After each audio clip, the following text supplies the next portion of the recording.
थोड़ा सा मैं इनके बारे में बताऊं तो ही वॉज मैं जब कभी लाइव क्लास कभी लेता था, न्यूमेरिकल के लेता था, इनको सब आता था, बट ये सारी क्लास में आते थे, भले इनको आता हो, और डिमांड भी रखते थे, सर रोटेशन की कर दो। जब रोटेशन की करे तो भी इनको आता था वो चीज़, जो भी पढ़ाते थे इनको आता था।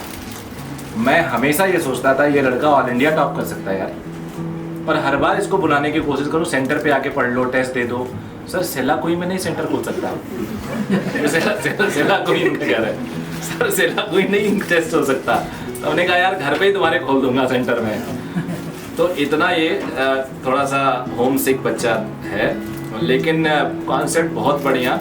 ऑल्दो इन्होंने बहुत अच्छा किया उत्तराखंड के हिसाब से, मुझे लगता है मस्ट बी इन टॉप 10 और 20, टॉप 10 में होंगे ये। उत्तराखंड में तो इतना स्कोर नहीं आता, बट इनके मार्क्स इनके टैलेंट को जस्टिफाई नहीं कर रहे हैं। I am not happy with his marks, believe me, मैं सही बता रहा हूँ। ये एमओ पे नहीं बोलता, मैं ज़्यादा तारीफ नहीं करता, बट जेन्युइनली अभी इस साल मुझे जितने बच्चे भी पढ़े, सीरीन फर्स्ट रैंक लाई हैं, लेकिन फिर भी इस बच्चे की फिजिक्स सबसे अच्छी थी। मतलब कुछ भी लिखता था आंसर आ जाता था। आंसर इन लोगों को भी रटा हुआ था, ये भी कई बार आंसर ही बता देती थी। इस बुक के पेज नंबर 40 पे 13वां क्वेश्चन है ये, उसकी ऑप्शन 2 में दिया था, आपने ऑप्शन बदल के 3 कर दिया है ये। तो ये ऐसे बताती थी मेरे को, लेकिन ये तुरंत आंसर करता था ये। तो जरा मुझे बताओ बच्चों को तुमने खराब क्यों किया फिर? थोड़ा सा डिप्रेशन से और एंजाइटी से थोड़ा पेपर 100% ही दे पाया। ये बहुत थोड़ा टेंशन रहते थे, और आज एक 7 बजे वीडियो रिलीज होने वाला है इस सीरीन का, वो वीडियो आप देखना, काफ़ी मोटिवेट करेगा। तो 7 बजे उसमें इनकी बातों को बहुत अच्छा कवर किया गया है। हल्का सा सी कंट्राडिक्ट्स विद सुजन, सुजन ने जो बोला वो सीरीन ने थोड़ा सा कंट्राडिक्ट किया है, लेकिन चलो वो अपना व्यू है। तो अब सीरीन आप बताओ। सर मैं ये कहूँगी कि जो पेपर अटेम्प्टिंग स्ट्रैटेजी होती है ये बहुत मैटर करती है, और आपको पता होना चाहिए कि आप किसी से भी डिस्कस करो, या तो आप अपने एक्सपीरियंस से सीख सकते हो। आप 10-12 टेस्ट दे दो, आप देख लो आपकी कहाँ दिक्कत आई है, किन टॉपिक्स में आप वीक हो, या टाइम मैनेजमेंट में आप वीक हो, क्या नहीं हो पा रहा है। एक चीज़ ये होती है कि जब हम मेन एग्जाम देते हैं, सपोज कि जब आपने फिजिक्स से स्टार्ट किया है, या आपने फिजिक्स को 3rd अटेम्प्ट में रखा है, आपने फिजिक्स कर रहे हैं, आपने पहला क्वेश्चन क्या हो गया, दूसरा क्या हो गया, तीसरा नहीं हो पाया, कोई बात नहीं, आपसे चौथा भी नहीं हो पाया, अब थोड़ा प्रेशर आने लगता है, आपसे 5वां भी नहीं हो पाया। याद रखना, अगर ये 3 क्वेश्चन आपसे लगातार नहीं अटेम्प्ट हो पाएगा, ट्रस्ट मी एग्जामिनर ने आगे इसको कहीं और कंपेंसेट कर रखा है। हो सकता है पूरे पेपर में ये 3 क्वेश्चन ही डिफिकल्ट है। इस बार जब एग्जाम, तुम चैनल खोल देना, बता रहा हूँ मैं। कि बायो इतनी लेंदी आ जाएगी, या थोड़ा कंसेप्चुअली वो थोड़ा हायर साइड पे था लास्ट ईयर के कंपैरिजन में, but back of the mind मेरी सेट थी ये बात कि अगर बायो में जब 1 घंटा हो गया मुझे, और अभी भी मेरे करीब 10 क्वेश्चन बच रहे थे, तो हवा तो थोड़ी सरक जाती है, बट आपके माइंड में ये होना चाहिए कि अगर इसमें टाइम लगा है ना, तो बाकी 2 सब्जेक्ट डेफिनेटली कंपनसेट करने वाले हैं। और यही हुआ, अब देखा फिजिक्स ऐसी थी कि वो 45 मिनट्स में पूरी होगी। तो आपको थोड़ा ऐसे अपनी स्ट्रैटेजीज को थोड़ा पहले से डिफाइन करके नोटिस किया होगा, सीरीन ने इनडायरेक्टली बता दिया फिजिक्स में ये भी बहुत तेज है, हमने समझा नहीं बात को। व्हाट सी सेड कि 45 मिनट फिजिक्स पूरा हो गया, ये इनडायरेक्ट सीरीन के बताने का तरीका है। जब ये टेस्ट में बहुत बढ़िया करती थी, तो किसी न किसी बहाने से मेरे से बात करती थी, जिससे मैं पूछूं कि आपका टेस्ट कैसा हुआ। जिस दिन खराब करती थी और धीरे से निकल जाती थी, मैं पूछा सीरीन नहीं दिख रही है, तो ये बताती थी सर वो टेस्ट दे के चली गई, तो पता चलता था उस टेस्ट में इनके खराब नंबर आए हैं। आप बताओ, कंटिन्यू करो। वन मोर थिंग, एक मैं लास्ट 2 ईयर्स से एक चीज़ फॉलो कर रही थी कि आपके जितने भी टेस्ट होते हैं, लाइक अगर आपका चाहे वीकली टेस्ट हो या मॉक टेस्ट हो, आपकी उनमें जितनी मिस्टेक्स होती हैं उनके लिए आपको एक नोटबुक बनानी चाहिए। और नोटबुक ऐसे नहीं आप बायो की अलग बना रहे हैं, केमिस्ट्री की अलग बना रहे हैं, फिजिक्स की अलग बना रहे हैं, कि उनको पढ़ते हुए अलग से आला सारा कि अभी मेन नोट्स पढ़ने हैं या मिस्टेक्स रिवाइज करनी है, क्या करना है। एक कॉमन नोटबुक होनी चाहिए, उसमें आपको आपके मान लीजिए पेपर में आपसे 10 क्वेश्चन ऐसे जो आपके गलत हुए हैं, आपको जो लगता है वो आप फिर से भूल जाएंगे 10-15 दिन में, उस क्वेश्चन को आपको डेफिनेटली अपनी उस मिस्टेक नोटबुक में लिखती है, उसको मेंशन करना है। आपको जितना शॉर्ट तरीके से हो सके उतना शॉर्ट तरीके से लिखना है। लाइक एक पेज पे आपके 10 क्वेश्चन फिजिक्स के आ जाने चाहिए, 10 क्वेश्चन बायो के, 10 क्वेश्चन केमिस्ट्री में, इतना शॉर्ट कि आप जब उसको रिवाइज करें आपको बिल्कुल भी आलस नहीं आए। और ये नोटबुक आपको पर डे रिवाइज करनी है, मतलब ईच डे रिवाइज करनी है आपको। मॉर्निंग में सबसे पहले उठते ही, बेड से उठते ही सबसे पहले बिना ब्रश के ये रिवाइज करना है। जितना जल्दी, जितना रेगुलरली आप इसको रिवाइज करेंगे, आपको उतना आलस कम आएगा रिवाइज करते हुए डेली। तो ये सब, ये मुझे बहुत हेल्प किया था ये चीज़, तो मुझे लगा शेयर करना चाहिए। It's really very good. आप देख सकते हो the level of commitment to get this, you know, ऐसे नहीं नंबर आते। आप लोगों को हर चीज़ बुरा लगता है ना आसान है लाइफ, नहीं आसान नहीं है बेटा। इतना जो कमिटमेंट है, जो बच्चा उठ के तुरंत ये पढ़ना चाहता है, पढ़ता है और आपको जो बता रहा है, तो सीरियसली लेना पड़ेगा आपको अगर चाहिए सक्सेस। नहीं तो फिर बैठे रहो।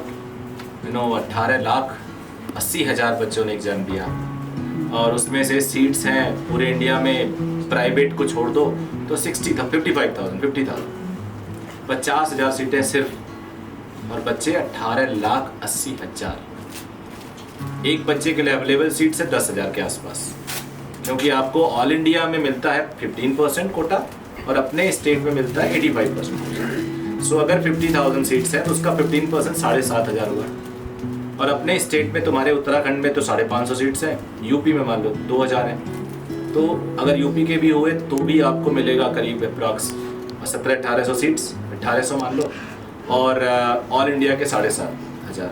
तो लगभग 9-9,500 सीट्स हैं। बच्चे कितने बैठ रहे हैं? अप्रॉक्स 19 लाख। तो वहाँ पे आपको एकदम अलग क्लियर करना है, फर्स्ट अटेम्प्ट में क्लियर करना है। तो मैं तो बस यही कहना चाहूँगी कि जैसे हम लोग प्रेशराइज करते हैं कि बायो की एनसीईआरटी पढ़नी है, मेरे अकॉर्डिंग बायो के साथ साथ केमिस्ट्री की एनसीईआरटी भी उतनी ही इम्पोर्टेंट है। जितने भी टेस्ट होते हैं सारे दो, कोई भी टेस्ट बिल्कुल मत छोड़ो, चाहे नंबर अच्छे आए बेकार आए कैसे भी आए, टेस्ट दो। और जैसे अभी टेस्ट दिया है 2 से 5, 5वें टेस्ट खत्म हुआ, उसको उसी टाइम पे बिल्कुल उसको पूरा एनालाइज करो कि कौन कौन से क्वेश्चन गलत किए हैं, फिर उसी टीचर से वहीं पे बात करो और तब घर जाओ। क्योंकि एक बार होता है कि हम टेस्ट दिया, हम घर चले गए, फिर उसके बाद हम भूल जाते हैं, या कि ठीक है यार कल कर लेंगे, और फिर वो कल तो आता नहीं, सबको पता है। तो ये 2 बहुत इंपॉर्टेंट टिप्स थी बस। Thank you. How do you cope up with the stress and pressure of the exam? कि टीचर से उनसे बात करो, उनसे काफ़ी आपको वो मिलेगा रिलीफ। आपने कितनी बार रिवीजन किया था? Last 15 days strategy for physics. मैं आखिरी सेशन से क्वेश्चंस करता था Physics. और मैं और फॉर्मूलाज लिख रहा था, फॉर्मूला वगैरह ये है, मैं उस पर कुछ पढ़ा नहीं, तो बस क्वेश्चंस पे क्वेश्चंस यही, इससे लास्ट से नीट में देखे क्वेश्चंस ही आए। जो प्रीवियस ईयर के क्वेश्चन थे फिजिक्स में, हाँ वो 70% रिपीट होते हैं पीवाई की, और बाद में जो एनसीईआरटी बेस्ड क्वेश्चंस होते हैं वो एक बार उसको 2 बार कर लो कि आपको बुक्स मिल जाएगी अच्छे से, कोई मॉडल्स मिल जाएंगे, वो करते रहो उस बार उससे आपको देखे क्वेश्चन ही एग्जाम में नहीं आएंगे। फिजिक्स में एनसीईआरटी के क्वेश्चन करने चाहिए मतलब नहीं एनसीईआरटी एग्जाम्पल्स, एनसीईआरटी एग्जाम्पल्स काफ़ी हैं। एग्जांपल। अगर कोई एनसीईआरटी बेस्ड क्वेश्चंस में तो MTG फिंगर टिप्स करी थी, और मेरे पास थोड़े इंटरनेट से मॉडल्स डाउनलोड कर लिए थे, वो कर लिए थे, उससे वो ही करा था आखिरी टाइम पूरा लास्ट तक, तो उससे देखे क्वेश्चन ही आए फिर एग्ज़ाम में। और बायो में तो एनसीईआरटी पढ़नी है रोज, मतलब लास्ट टाइम भी बायो कवर हो गई थी सारी। हाँ रोज डेली 4 आवर्स एनसीईआरटी देनी है, फिर पूरी हो जाएगी। आप बायो के लिए कोई क्वेश्चन बैंक यूज करते हो तो कौन सा? नहीं एनसीईआरटी फिंगर टिप्स। आप सब? नहीं, मैंने पर्सनली एक्चुअली मेरा ज़्यादा टारगेट रहता था टेस्ट पेपर्स में। लाइक मैं ज़्यादा, ना तो मैं फिजिक्स से ज़्यादा क्वेश्चन प्रैक्टिस करती थी, ना मैं केमिस्ट्री के। मैं क्वेश्चन पेपर को बहुत ही ज़्यादा सीरियसली लेती थी। अगर आप बात करें कि आपके लास्ट के 10-15 दिन आप कैसे रिवाइज करते हैं, मेरा थोड़ा सा अलग रहा है कि लास्ट के 10 दिन मैंने सिर्फ अपने पेपर्स रिवाइज किए। लाइक आपको जितना पढ़ना है पहले पढ़ो। प्रॉब्लम क्या है आपको वो प्रॉब्लम फाइंड करो। अगर खुद से नहीं समझ में आती, I am again saying just talk to your teachers, क्योंकि उन लोगों का एक्सपीरियंस, आप जैसे कई बच्चे पढ़ाए उन्होंने, उनका एक्सपीरियंस क्या गया, आपका जो ये होता है ना प्लानिंग, आपकी स्ट्रैटेजीज सब फेल हो जाती है। Just talk to your teachers. और बेटा किसी को कुछ पूछना है?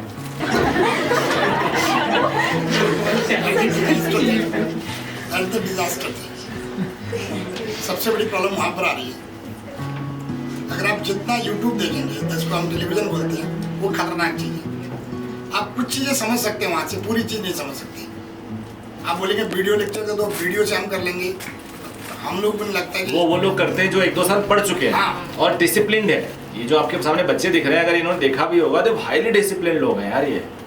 मतलब इनको आप अपने से कंपेयर नहीं कर सकते। ये ऐसे डिसिप्लिन लोग हैं कि अगर इन्हें पता है कितने घंटे सोना है तो उससे 1 सेकंड ज़्यादा नहीं सोएंगे, उससे कमी जल्दी, उससे पहले उठ जाएंगे।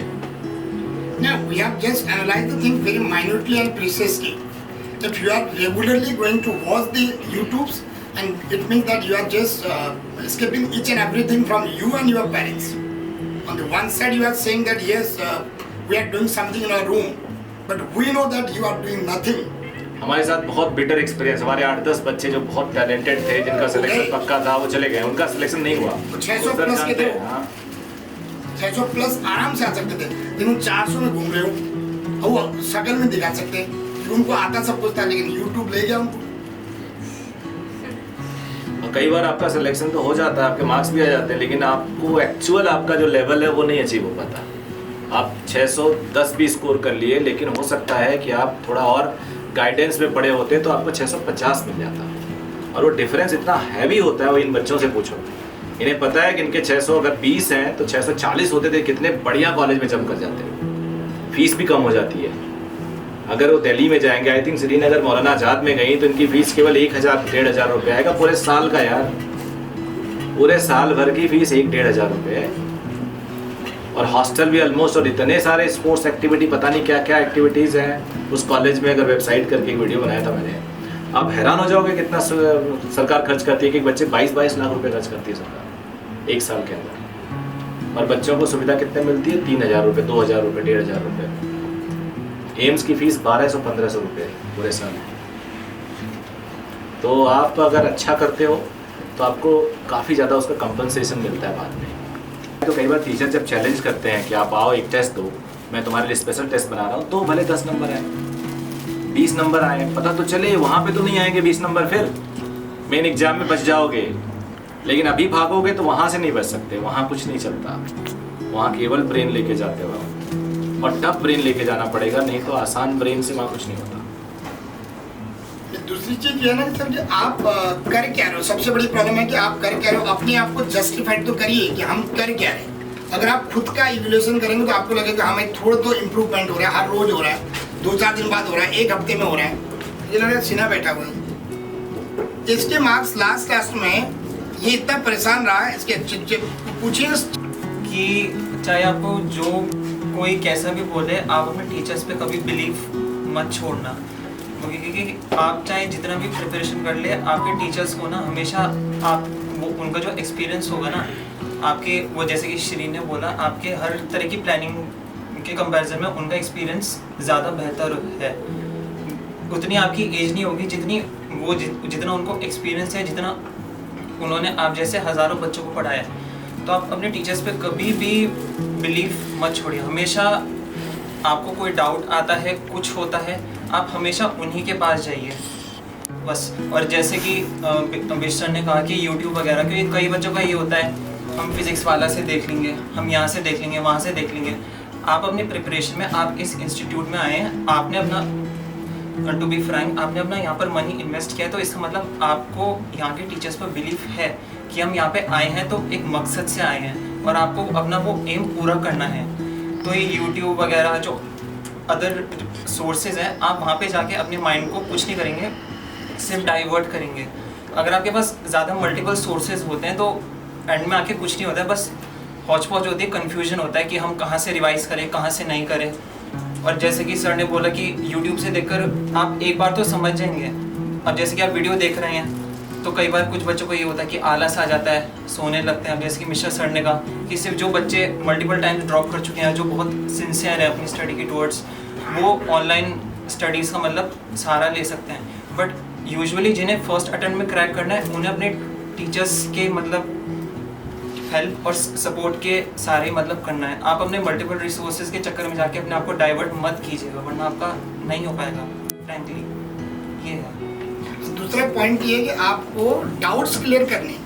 अब ये देखो, अभी ये सरी ने ये छोटा भी डाउट होने पर पूछ रहे हैं। डाउट जब तक नहीं पूछोगे आपको आया ही नहीं। और क्लास में डिस्कस करना है, जो भी पेपर नहीं आ रहा है क्वेश्चन में आपको, आप सही होते हो, कई बार ऐसा नहीं होता है कि हमेशा टीचर सही होता है, कई बार आप सही होते हो, मल्टीपल ब्रेन एक साथ चल रहा होता है, टीचर एक ही ब्रेन है चल रहा होता है। कई बार ऐसा हो जाता है आप लोग अच्छा आंसर निकाल देते हो, जल्दी लॉजिकली आप मीट कर लेते हो, लेकिन आपका आंसर बताना पड़ेगा कि ये क्या सोच के बनाया आपने। लिख लो, हमने कई बार उनको बोला कि आप लिख लो, आपने सोचा कि एक आंसर है, ए आंसर को पता तो करो कि मैंने क्या सोच के लिखा उसको।